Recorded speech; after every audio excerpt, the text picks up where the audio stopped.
to the GHT Overland podcast, where we visit with overland travelers around the globe, sharing their stories and their experiences with you. This is part 2 of our interview with Jack and Christina with JK Overland. Let's jump right back in where we left off. Tell us about a challenge, a time where you just didn't know how you were going to get out of that situation and how it was that you resolved the predicament that you were in. Whoops. I think that was my fault. Well, that was last year when we were here in Portugal for 2 weeks, and we were on our way back to campsite. While we were on the track, we didn't know how far it is till we get to the tarmac, and I was a bit stressing and thinking, oh, it's getting late, and we had another track with us, so we were leading the pack. And Jack said, oh, I don't know if we can cross that bit. So it just seemed like a bit sort of, puddly. So I got out, just looked at it. I thought, oh, it's just a couple puddles, So quickly jumped back in the car and said, oh, it's nothing, just go. So encouraging him to do. So a normal overlander probably would go out and have some sort of stick or something to check the depth of the water. Well, not me. So Jack just literally started driving, and 1, 2, 3, boom, we're stuck. We're literally stuck in a bog. Can't open the doors because the water would start to pour in. All the wheels are spinning. Oh, no. And obviously we were with another vehicle, and they obviously saw what happened. They said, 1, 2, 3, done. Yeah. Jack wasn't too happy about it. I felt very guilty. It was an experience, that's for sure. How long were we stuck? It took a good 2 hours, I'm sure. To get up from that one and we sunk up to the chassis, so the wheels were just spinning freely with no attraction whatsoever. And the water was pouring in around my feet, which made it even more exciting. It was actually a bog. It just seemed like a tiny puddle, but it was just all covered. I think it had been used by farm machinery, and that was the only thing that was going to get through, was a big tractor or something like that. We did get out in the end, but it took a lot of effort and pulling from the other car that was with us to pull the truck back out, and using the boards and things to get traction under the wheels. Well, I was pulling, yeah, that's true. So you went back the way you came from? You didn't continue going forward? Once we got out of there, we continued. We found another route. We went around the swamp, and we managed to get on our way again and find the campsite. I think it just got dark in the end, so it wasn't too bad. We were off the trail before night set in. Yeah, so we had a lovely sort of sunset when we were already on a tarmac, and stress was behind us. But yeah, I suppose that was the trickiest situation we've been. So lessons learned, right? You should check how deep a bog might be before you go forward. Always check the water level. Always. If it doesn't look like much, it can be a lot more. Oh, exactly. More than you think. Because normally we're quite precautious with things like that. If it seems, an obvious water crossing. So if we were on our own, we would have we wouldn't have been able to get out. We would have had to go and get help from wherever that was. It was nowhere near anyway. Yep. So it was a good thing that somebody else was with you. Exactly. It was that time. But that also may have been why we were a bit more confident. Yes, that's what I was thinking as well. I felt the pressure of leading the pack. And, that's good. Any specific planning that you guys do before you go on these trips? Either map-wise or making sure you know where you're going, you're not going to get lost? We tend to go... Well, before, when we were doing shorter trips, like the 2-week one, we did a lot of research into routes and trails that we could do. But when when it comes to a longer trip like the one we're on now for 2 months, we tend to just go with the flow and do the route planning and looking where we're going to go as we go. Yeah, I'm normally... Okay, and that works for you pretty good, right? Yeah, it has been. When there's no time constraints, then yeah, that works very well for us. Yeah. It keeps us more relaxed. Yeah. It makes the trip more enjoyable. Any safety, security planning that you do? Well, Jax always checks daily, regular checks and bonnets up. Checking the vehicle, making sure the fluids carries spares and things like that. Having a few spares that can come in handy. And yeah, that's the main thing. We haven't felt too vulnerable in terms of security or the vehicle being broken into or anything, but we do. If we're going away from the vehicle for a long time, for a day or so, we will try and have it parked somewhere safer, like perhaps in the campsite rather than on the street. Or so we don't want it to look too inviting. Yeah, it's just you go with your gut feeling on what looks right, what doesn't. Yeah, exactly. Obviously, we padlock everything and keep it as safe as possible. Try to carry all our most valuables. Carry the main things you need and lock away the rest. Yeah, exactly. And you guys had a little incident when we were supposed to first connect. Oh, gosh. Yeah. Yeah. Well. So is that example of a gut intuition where you just kind of, something happens, you don't feel good about it, and you just move? I think so. I mean... Yeah, it didn't feel right to stay there after. It didn't. After that had happened. You were there. It must have been about 11 o'clock at night. Listening to your podcast. Yeah, we were listening to your podcast, the previous podcast. And suddenly, we can hear some vehicles parking up just somewhere near, and then suddenly there's this donk, like the car shake. Quite a big crash. Sounded far more It worse. did sound a lot worse than it looked, which was the good news. Yeah. But they had reversed into the side of the car, into the rear door, just behind where we were sitting. And they were trying to drive off, so I jumped out of the car with one shoe on, started to scream, oi, oi, because the instinct is, don't let them to go away. And the person gets out, they were surfers, and gets out and obviously smells like alcohol, very strong aroma, and trying to tell me that he couldn't see. And I said, oh gosh, it's terrible. I can't remember exactly what I said, but then I lowered my voice as soon as I saw another three men coming out of that vehicle, and I thought, okay, right, it's 2 against 4, so not that there's any fight or anything, you just don't want any trouble. It's the middle of the night. Sure. And 4 drunk men, Yeah, we just said, okay, it's happened, let's just move on and let them go. It's the best thing to do in that situation, keep I think. it civil and want no trouble. Okay, so just being smart, using your gut intuition. If things aren't right, pack up and go somewhere else. That's right, and we decided to move on about another 10 miles down the coast to another campsite, just in case there was any hard feelings or anything. And in case. Just be out the way, be gone, start again. Yeah, just didn't feel right, if the person is drunk, we don't want it to turn around and come back. Yeah, true. No, So do you guys do any work on the road? You said you were self-employed. Do you do any work while you're traveling, or do you just do that when you're back at home?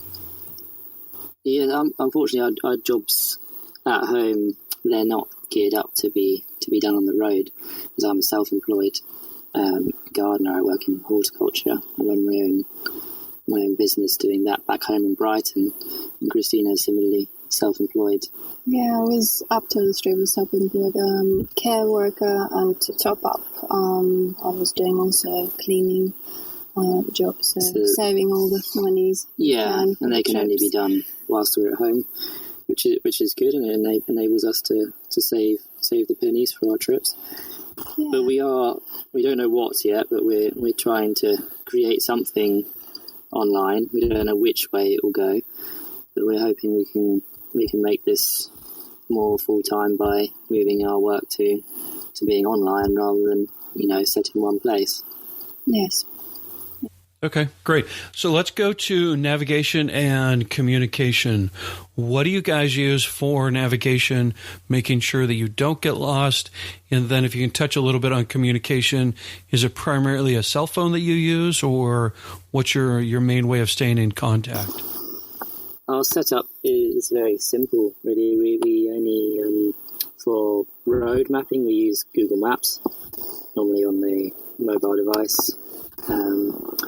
And for the off-road stuff and the trails, we use an app called Wikilook, which is a very handy app that you can search in your area or wherever you're going and look for trails that people have shared previously and how hard they'll be and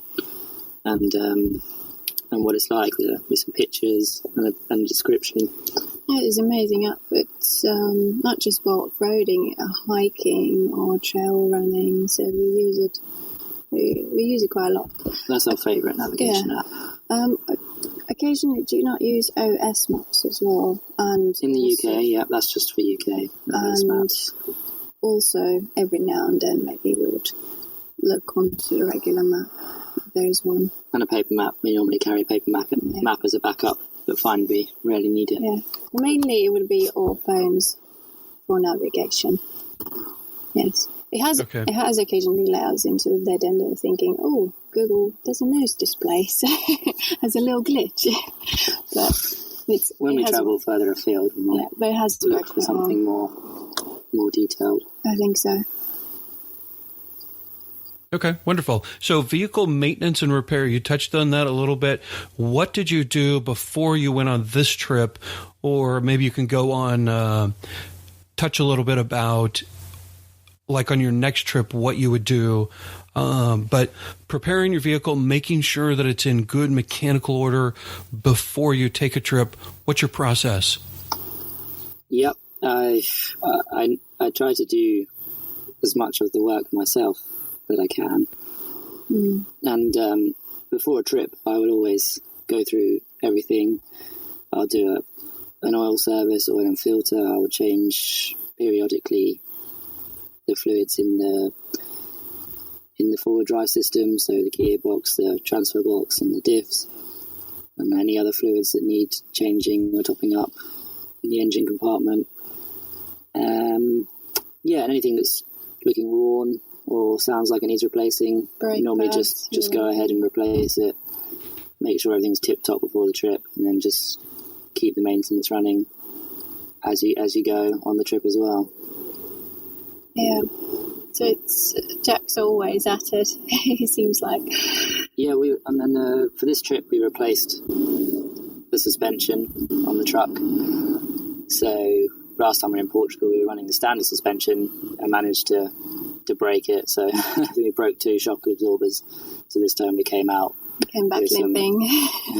heavy duty uprated springs and 4 heavy duty off-road shock absorbers. And we've also had the truck fully undersealed to protect it for the long term. Yeah. Yeah. It's been looked after. Okay, and how do you plan for those remote road repairs? Well, I just try to carry all the spares that I think would possibly come in handy. Things like wheel bearings and spare fluids and spare clips and bolts and all the little things you can think of. Do you carry filters? Spare filters.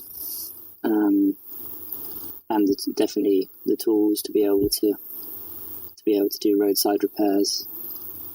Yep. And maintenance. Obviously, Jack, the big Jack in the well. Yeah, you do help me. Yeah, as well.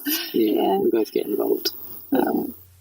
Any preventative maintenance that you guys do while you're on the road? Preventative, it's mainly just checking every day before you set off, especially if you're going to remote places or out on the trail.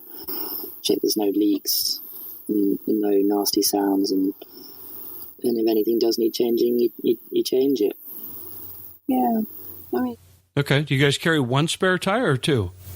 We have one spare tire at the moment, but we would like to potentially have two in the future. That's one of those things on the list already. Yeah. for this year. That list is big. Yeah. Okay. Hey, let's go through some onboard necessities, just kind of some quick little details here. How much fuel do you carry, and how far does that take you? Well, we have an 80 litre fuel tank, which we will always, on the road, we'll fill up. Normally we won't let it get any lower than a quarter of a tank. And then we have another 20 litres up on the roof, so about 100 litres, which I couldn't tell you exactly, but I think it does roughly 500 miles with that amount of fuel. Okay, and how do you calculate your fuel needs? We tend to be in areas where normally you'll be able to fill up. Yeah. Without having to worry too much, but when you got a spare bit on the roof, which we did use once. It was like last time we were here up in the Sierra de Estrella, and we came close to running out, but the extra 20 litres up top gave us that bit more that we needed to get back to a fuel station, which was a bit annoying because we couldn't finish the trail, but you learn to fill up more regularly then. Yeah, I think we learned back then.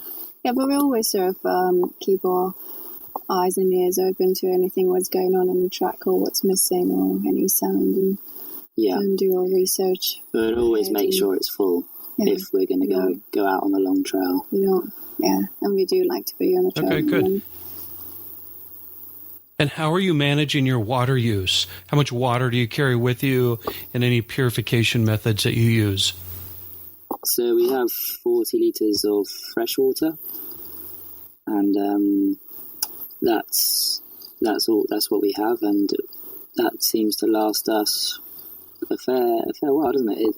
Maybe well, like a week? I would like to guess, but I was going to say 2 weeks. A week? Okay, maybe 2 weeks. Because what was anything but say week and a half? That's the middle bit there. 40 litres has been more than enough for us on this trip because there's so many places, like overnight camper stops, where they provide you with services such as freshwater fill-ups and grey water emptying. So it's really easy in Europe to refill your water tanks. So we normally, if we've used, it's four 10 litres. So if we used one or two, we'll top those up at the next available place to make sure we keep topped up. Yeah, it's been fairly easy. Okay. Any purification methods that you're using? Haven't needed to so far. Okay. It's all been clean drinking water. Yeah. Very good. Do you guys use solar or a generator for your electrical needs? Not yet. For this trip, we just added a leisure battery, just a small leisure battery, 85 amp hour, which runs the fridge, the water pump, and our 12-volt sockets, and a small inverter for the laptop and other devices. Yeah, chargers and stuff. Yeah. And that just charges when we're driving from the alternator. But we definitely do want to add a solar panel, so we can stop for longer, and that will charge up the leisure battery, and we don't have to go anywhere. Yeah, that's another thing on that list. Okay. Like, by the end of this conversation, we'll open up the whole list. Yeah, that list will grow very quickly. Yeah, that's the thing. Once you're on a trip, you start thinking about all these things. Oh, it just never ends. Anything we missed on onboard necessities and things that you carry with you that you think would be really important for our listeners to know? To be comfortable, I would say the main things, well, for us certainly, have been having the fridge to be able to keep our food fresh and then be out on the trail and out in the wild for longer without needing shops and services. And again, water, having enough water to keep you going for a similar amount of time. if not more, probably than food. Yeah, that's the main really things, your water and fridge to keep your food for longer. Yeah, and you see enough gas to keep you cooking all that time as well. Yeah, and then you're quite nice and cozy inside, and you got everything you need. Okay, great. So, guys, something that's really important to us, and really the thing that caught my eye with you folks, was I saw you were picking up some garbage and some plastics from a beach. So, giving back and doing our part to help others or to make a better world for the rest of the place. Give us an idea on what you're doing, or what our listeners could do as they're on these overland trips to really make where they go a better place. Well, I would say is being more mindful of places you visit. So we love Portugal very much, and obviously beaches are stunning, and as we've been taking our strolls along, we've been seeing amounts of plastic, massive amounts, and it is very upsetting to see. And I know we come from a country where people do recycling all the time, which is obviously it's great, but recently I've been changing and thinking, well, if I'm on a beach and I see this plastic bottle, I'm just going to pick it up, because if we all will do just a little bit more than what's expected of us than just do recycling, maybe it will get better. So I'm not saying everyone has to pick up garbage, but I'm hoping You hope to do more. We hope to do more, and we're hoping to maybe do some more videos and encouraging maybe also younger generations to do the same, because it's not embarrassing to do so. I'm not embarrassed for sure. But we're already stocked up with a lot of bin bags and ready to clear some more beaches on this trip, that's for sure. Seems to be a big problem of our time, really. The pollution of plastic, the pollution of the oceans. So it feels good, and it's nice to do a bit and improve the areas that you visit. Yeah, definitely. And I think every little helps. Okay. Well, let's wrap things up with some fun facts about you guys. Any hobbies or things that you do on the road other than driving and relaxing? Oh, I do quite a bit of photography, hiking, also do some little run. Yeah, we like to find all sorts of outdoor places, random places to do a workout, which is always fun, trying to work out what you can do with what you've got. So all it takes is maybe like a wooden veranda or something, and you can do some pull-ups on there, or you can do some sprints on the beach, or so obviously can't carry on a bench. All your equipment with you, where you use your body weight to do some. No, it's nice to keep you. Nice to keep fit, isn't it? Yeah, so you feel better. Otherwise, you can get a bit stale if you spend too much time in the vehicle. I like also bird watching and reading a lot. So I've been carrying a little pocket-sized book. So trying to spot some birds. Yeah. Take some fun. Okay. Any musical instruments or singing that you do? No, we got to put up with each other's singing. That's enough. Only terrible singing. Yeah. And we also like to arrange to meet people on the road, especially followers from our social media platforms. Always meet new friends, yeah. So it's been always fun. Love it. Yeah, and we have a few plans to meet a few of our friends this weekend and the one after as well. Yeah. So it's sort of like Instagram's been an amazing platform. You sort of talk to people and then meet up, and then new friendships built. Yeah, that's great. Any favorite drink for the morning other than the coffee that we talked about? For the morning, I don't think you can beat the coffee, but I agree. Maybe a nice glass of local wine in the evening. Well, because we went to Porto recently, there was a glass of port. Oh, gosh. Which was lovely. Yeah, have you tried port? Yeah. It's lovely. It was first time for me. I loved it. But every now and then we do like a glass of red wine, so yeah. But although local cider is good too. And what is your best advice to aspiring overlanders like us?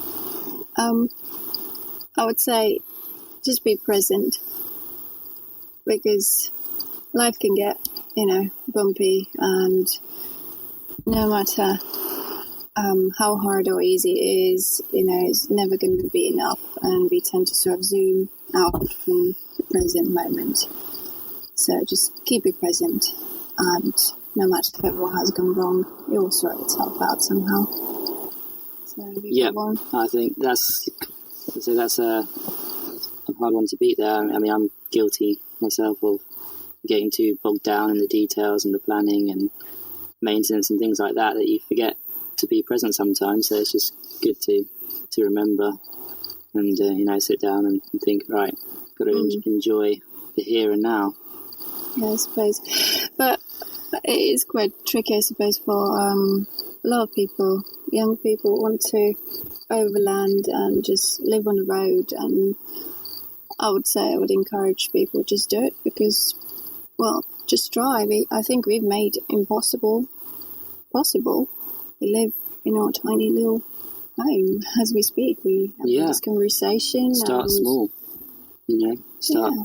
taking small weekend trips, and if you like it, then just keep gradually building on that and extending it. And the beginning, you'll end up living on the road. Exactly. We didn't have a fridge. We had a cool box, and we started very, very small. Yeah. Very humble. You don't need all the gear to get started. Yeah. It all comes later, if you can. All right, very good. So how can people learn more about you? Tell us social media, any website, YouTube channel, whatever you'd like to share. Instagram has been our longest standing social platform. It's the most established on there. There's JK Overland. We do have a website as well, which is www.jkoverland.com. Simple. And our newest venture is our YouTube channel.